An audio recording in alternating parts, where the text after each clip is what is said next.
where does it come from? The name.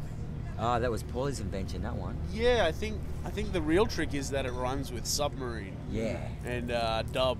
I was sitting at work, my old job, when I was working in an office, and just thinking, I got this new band, I really need a cool name, and I better think of one quickly, because if someone else thinks of one, I mightn't like it.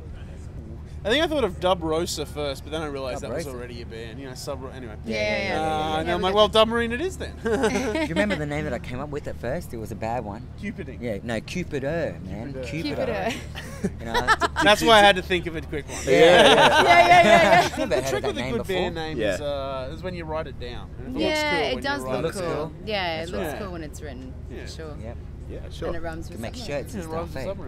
We're not really trying to be a dub band or a dubstep or anything. We're reggae, right? Okay. Essentially, we're we're reggae. Essentially, the backbone of us is reggae, but we fuse a lot of different elements. Well, we play with like drum and bass, dubstep, dancehall. There's electro in there. And I think that's still steppers. dub. Like for it's me, all reggae.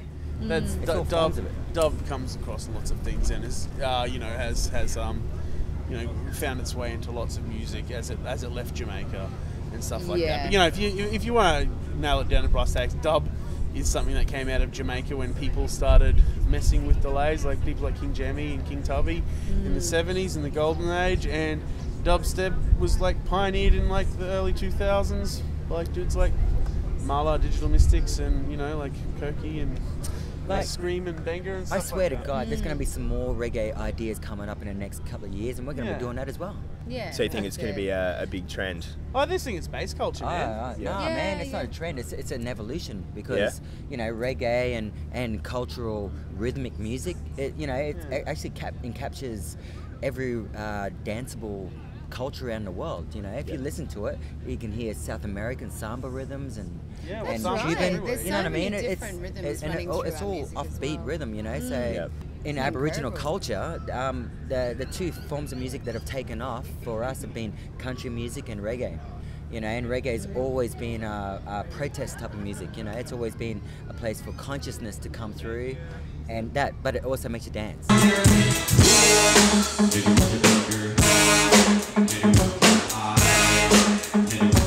And what about the trombone side of things? That's a pretty, much talked about side of you guys. Where does that come from? Don't tell them that. The bones will go off, honestly. We call them bones to men. Both our trombone players are really great players and play with lots of bands in Brisbane and work really hard. And, they do. Come up with their lines really quickly, and they're just all around top. They're amazing guys as well. Man. They're just the loveliest people. Yeah. So except for Nick and Mikhail. Recording with a guy named Paulie Bromley in a studio in West End called the Tanuki Lounge. West End's a suburb of Brisbane where we're from. And Paulie used to play in George, currently plays in the Beautiful Girls, and has done some great Brisbane albums. We're about, I'd like to say halfway. We're probably not quite halfway, but hopefully by the end of this year we'll have a new CD out. And what's it? Unconditional Love, you could say, is a precursor to that. Yeah. He's really managing to capture our live sound, which is what we're really excited about. Yeah. Okay. So one take? No. A couple No. In the sense that you can explain it. Lots of studio time, and I love big, massive, dirty synths, and they'll all still be there. But just capturing drums in a different way, and we're pretty excited about it. Right, it feels fun and excellent and all that. So how does that translate on an album? That's a different story. It's really exciting. So far, it's been going pretty good. Yep. We feel.